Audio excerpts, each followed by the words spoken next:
A ver, si te digo Cuba y te menciono un líder que hizo cosas como ratificar una constitución respaldada por el pueblo, instituir reformas agrarias, legalizar el Partido Comunista, cooperar con los sindicatos y oponerse activamente al fascismo, ¿quién se te viene a la mente? Probablemente Fidel Castro o el Che Guevara, ¿verdad? Pero la verdad es que un hombre hizo todo esto 19 años antes de que estos dos llegaran al poder, y no era otro que su rival a muerte, el dictador cubano Fulgencio Batista. Entiendo que esto puede ser un poco confuso, pero sigan mirando para aprender más sobre la compleja vida de un hombre que ascendió desde lo más bajo de los estratos sociales y terminó gobernando la cuarta economía más grande de Hispanoamérica. Hizo una alianza con la mafia gringa, escapó un intento de asesinato con el uso de rituales de magia de la santería y eventualmente huyó en un amanecer con 3 aviones de carga llenos de su propio botín.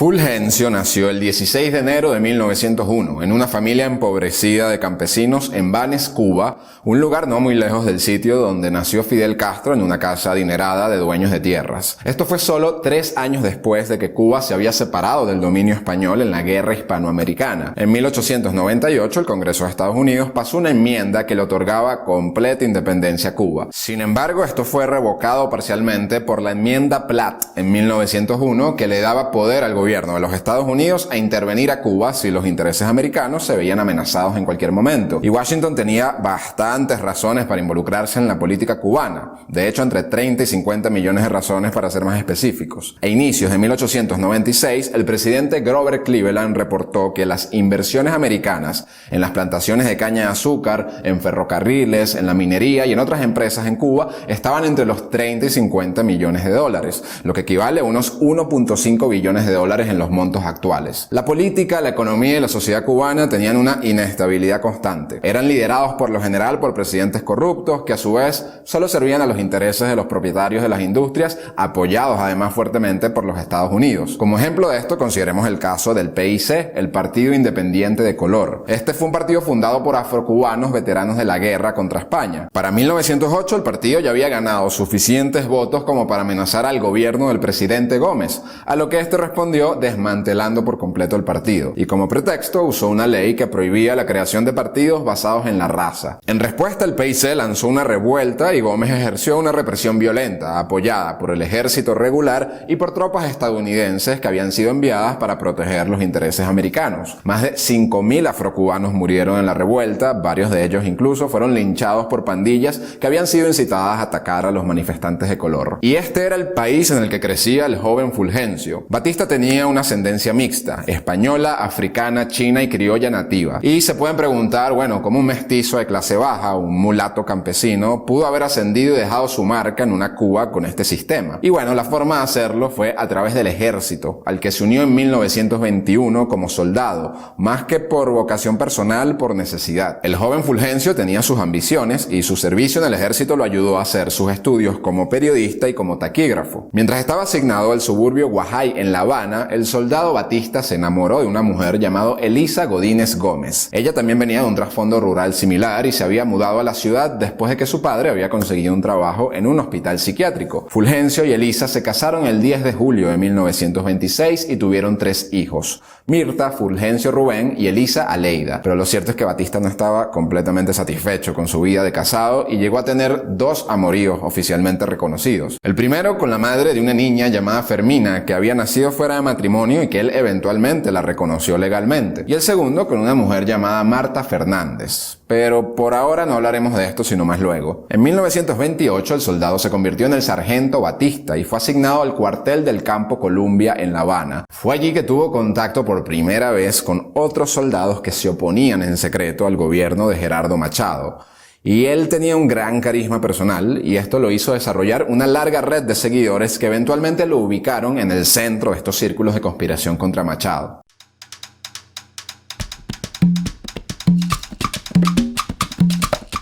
El presidente Machado había estado en el poder desde 1925 y había empezado en buenos términos. Le había puesto fin al Acuerdo Platt y a la interferencia de los Estados Unidos y había conducido a Cuba a ser un país conocido como la Suiza de las Américas. Pero una recesión en 1928, empeorada por el crash de Wall Street en 1929, llevó a una gran inestabilidad política y una creciente oposición por parte de estudiantes, de sindicatos y de los militares. En julio de 1933, el enviado de Estados Unidos, Sumner Welles, revivió el Acuerdo Platt con Machado, lo hizo renunciar y ayudó a poner un nuevo presidente llamado Carlos Manuel de Céspedes. Pero este nuevo presidente apenas había terminado de desempacar cuando fue derrocado por la revuelta de los sargentos en septiembre de ese mismo año. Por cierto, si en algún punto de este video pierden la cuenta de todos los presidentes cubanos que llegaban y que se iban, no se preocupen que probablemente a unos cuantos cubanos también les pasaba lo mismo. Regresando a la revuelta de los sargentos, bueno, su líder era el mismo Fulgencio Batista, quien aprovechó esta oportunidad para ascender entre los rangos y al mismo tiempo de despachar al tío Sam. Y hay que reconocerle algo a este señor. Un sargento del ejército tiene autoridad formal sobre unos 10 o 30 soldados en el mejor de los casos. Por eso los golpes militares suelen ser llevados por coroneles o por generales que tienen cientos o miles de tropas bajo sus órdenes. Pese a esto, Fulgencio logró liderar una revuelta exitosa basado solo en su carisma y en su liderazgo informal sobre los demás. Batista y los sargentos reemplazaron a Céspedes con el nuevo presidente, el profesor Ramón Grau San Martín,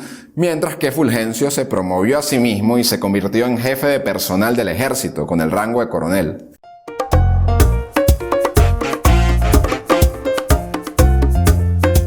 En los siguientes años, el recientemente nombrado coronel Batista era quien en verdad tenía el poder en la sombra, moviendo los hilos para poner o quitar presidentes. Y para esto no dudó para nada en cooperar con los Estados Unidos desde el inicio. Por ejemplo, en 1933 el profesor Grau intentó lanzar varias reformas, pero su tiempo en la presidencia estuvo rodeado de inestabilidad social y de constante oposición. Después de tan solo 100 días, Grau recibió su propia cucharada del Acuerdo Platt por parte de Sumner Welles y con todo el apoyo y con toda la cooperación de Batista.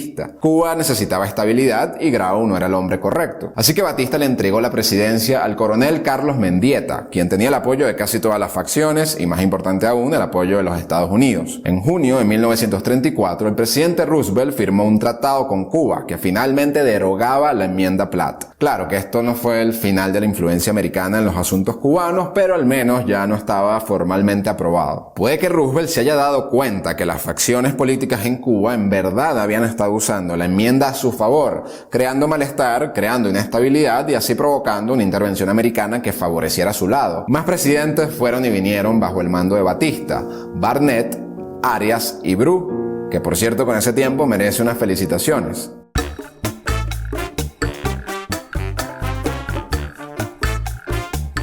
El mandato del presidente Bru nos lleva a octubre de 1940, cuando ya tocaban hacer nuevas elecciones. Cansado de ser el poder en las sombras, Batista finalmente decidió lanzarse a la presidencia, con una coalición que incluía, entre otros, al Partido Comunista Cubano, que él mismo había legalizado hace una década.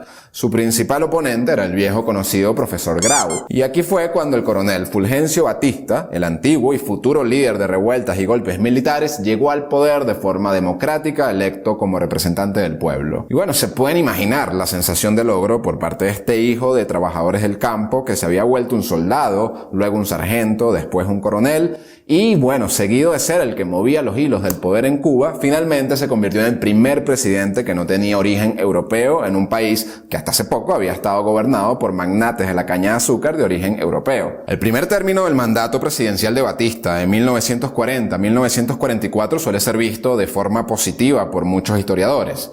Durante este periodo, Batista supervisó la creación de una nueva una constitución de corte progresista que avalaba la intervención del gobierno en la economía y que creaba una red de seguridad social bastante importante. Sus políticas incluían una reforma agraria y económica, una mayor cooperación con los sindicatos, una expansión del sistema educativo y una oposición activa al fascismo, pues le declaró la guerra de forma explícita a Alemania e Italia el 8 de diciembre de 1941. En líneas generales, fue un periodo de crecimiento económico, de estabilidad y de relativa convivencia democrática en la isla. Y aunque esto fue así, Batista igual no desperdició la oportunidad para enriquecer sus bolsillos estando en el poder. Después del fin de su término en 1944, Batista dio un paso al costado y prefirió apoyar a su propio candidato Carlos Saladrigas, quien fue derrotado por el profesor Grau, quien sí se lanzó otra vez. Luego de esto, Batista dejó el poder y vivió por un tiempo en Florida, donde incrementó buena parte de su fortuna al invertir los grandes montos que se había robado en Cuba. Al siguiente año, en 1945, Batista finalmente se divorció de Lisa y se casó con la que desde hace tiempo era su amante, Marta Fernández Miranda, quien le dio 4 hijos más. Durante sus años de ausencia, el gobierno de Grau se hizo conocido por su gran nivel de corrupción y irresponsabilidad. Era una gran decepción para los cubanos que veían a Grau como uno de esos políticos puros de la revuelta de 1933. Este descontento marcó el camino para el regreso de Batista a la isla, esta vez como senador en 1948.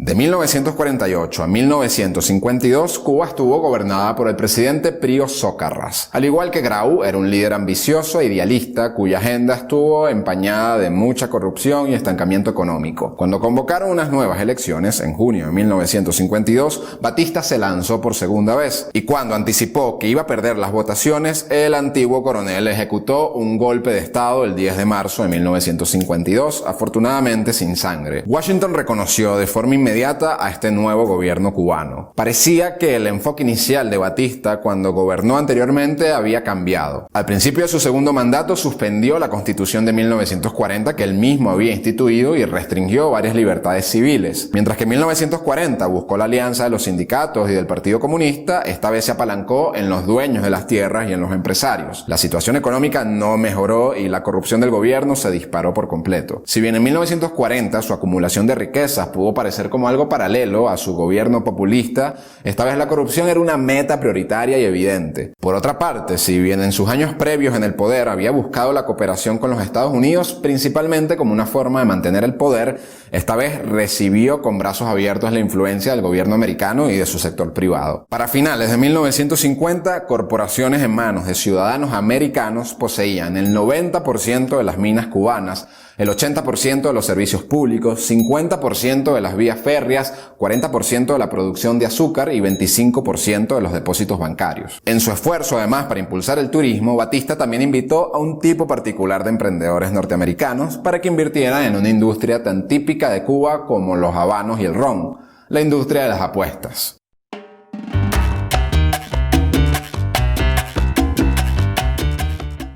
Si has visto la parte 2 del Padrino, seguro que recuerdas un largo segmento que se desarrolla en La Habana, en el que Michael Corleone se reúne con el gángster Hyman Roth, quien conduce el muy lucrativo negocio de apuestas en confabulación con el gobierno. El personaje de Roth se inspira en un gángster de la vida real, Meyer Lansky, un gángster de alto rango de la mafia judía. Lansky y el famoso mafioso italoamericano Lucky Luciano estuvieron cooperando con Batista desde sus años en Florida. Cuando el dictador tomó el poder en 1952, se dio cuenta de que para atraer el tipo adecuado de turismo tenía que limpiar los casinos de La Habana y también limpiar las zonas de prostitución.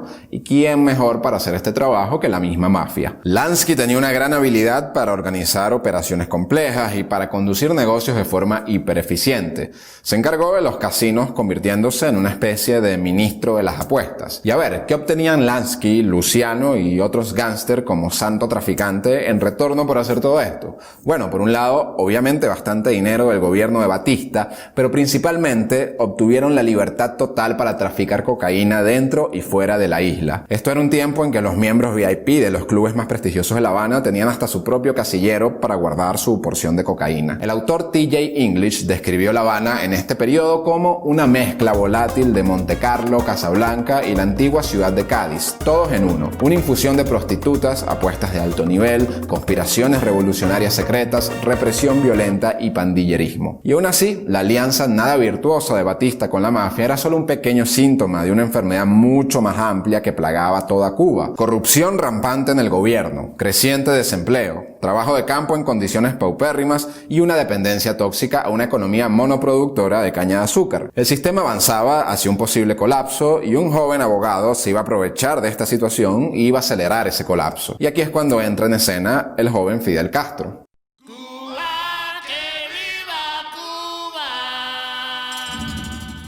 A medida que aumentaba el descontento público, Batista aumentaba el control sobre los medios y creaba una policía secreta anticomunista para intimidar a los revolucionarios por medio de la violencia, la tortura y las ejecuciones. Entre 10.000 y 20.000 personas fueron asesinadas durante el régimen de Batista, además con el apoyo financiero y militar de Washington. El historiador Arthur Schlesinger Jr., quien se convertiría en un ayudante de Kennedy en el futuro, analizaba a la Cuba de Batista de esta forma: la corrupción en el gobierno, la brutalidad de la policía, la indiferencia del régimen por las necesidades de la gente, por la educación, por el cuidado médico y por el bienestar social y económico, crearon las condiciones que invitaban abiertamente a una revolución. Y en efecto, esta invitación fue bienvenida por el movimiento 26 de julio, liderado por el abogado y político Fidel Castro. Y hoy vamos a fijarnos en esta revolución desde el bando perdedor, el de Batista, y más específicamente en cómo Batista perdió contra el movimiento 26 de julio, pese a que tenía el control de las Fuerzas Armadas y pese a que enfrentaba una oposición menos grande. De acuerdo con Norberto Fuentes y Carlos Alberto Montaner, Batista tuvo 3 errores estratégicos en la lucha contra Castro que le trajeron la derrota. El 26 de julio de 1953, Fidel, su hermano Raúl y otros 160 hombres atacaron el cuartel de la Moncada en Santiago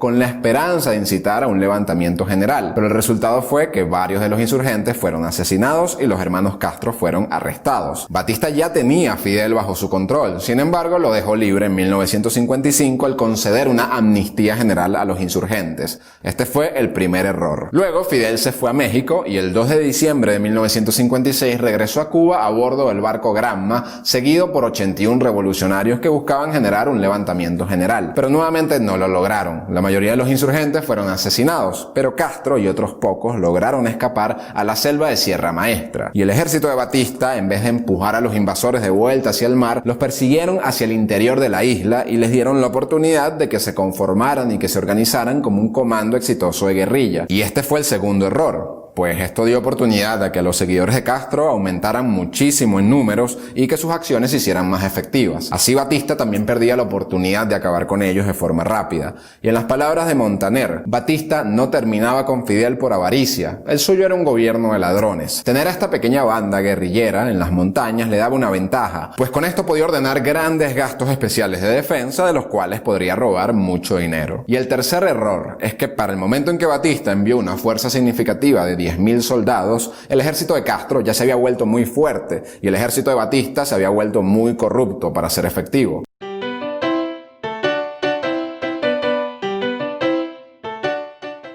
Además, el movimiento 26 de julio no era el único enemigo con el que Batista tenía que lidiar. Otra organización llamada Directorio Revolucionario tenía a Batista sobre la mira. Pese al desacuerdo de Castro, el Directorio Revolucionario organizó un ataque directo al Palacio Presidencial en La Habana con el objetivo de asesinar a Batista. El 13 de marzo de 1957, un comando del Directorio lanzó un asalto al palacio, rodeando el edificio y entrando a punta de disparos y granadas. Decidieron atacar al final de la tarde, una hora en la que Batista solía estar trabajando en su oficina en el segundo piso. Pero cuando pudieron entrar a la fuerza a la oficina, Batista había desaparecido. El ataque terminó en un fracaso y arrestaron a los involucrados. Luego se mostró que Batista había instalado una puerta secreta en su oficina, muy bien escondida detrás de un panel de plástico. Cuando escuchó la balacera y las explosiones, simplemente se metió por el pasaje secreto y escapó de forma segura. La explicación simple de por qué instaló este pasadizo secreto era su necesidad de protección personal.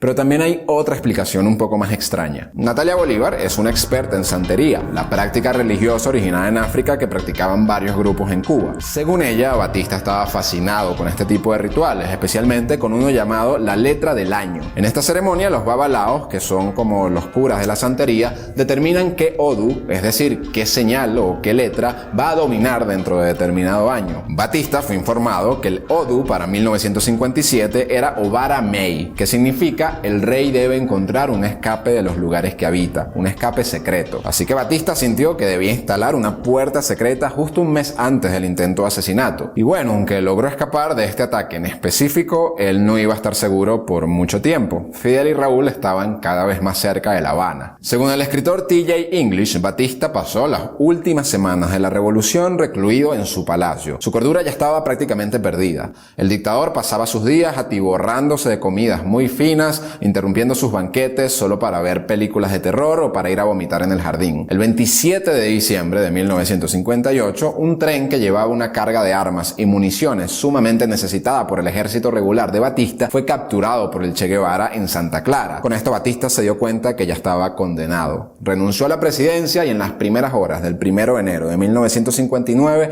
voló de La Habana a República Dominicana. Se llevó consigo 40 miembros de su familia y seguidores más leales, así como sus necesidades más básicas, entre 300 y 700 millones de dólares en fondos malversados, obras de arte y otros activos llevados en 3 aviones de carga. Pidió asilo en los Estados Unidos, pero Washington ya había retirado su apoyo al lado perdedor de la revolución, así que Batista se ubicó en Portugal y finalmente en Marbella, España, que en esos días se había convertido en un centro de dictadores anticomunistas, fascistas y nazis que habían escapado. Batista vivió sus últimos años de forma tranquila y alegre, rodeado de los hijos de su segundo matrimonio, que lo describían como un hombre que nunca levantaba la voz, siempre mostraba gran afecto y ternura por nosotros y por nuestra madre. Por lo general era agradable y simpático para todos. La historia, sin embargo, lo ha juzgado de otro modo. Fulgencio Batista murió el 6 de agosto de 1973 de un infarto, y de hecho, un grupo de asesinos había sido enviado por Fidel Castro para matarlo 2 días después, el 8 de agosto. Nos gustaría escuchar sus opiniones sobre el protagonista de hoy, así que los invito a dejar sus comentarios sobre este personaje multifacético. Como siempre, muchas gracias por vernos y no olviden suscribirse y darle a me gusta.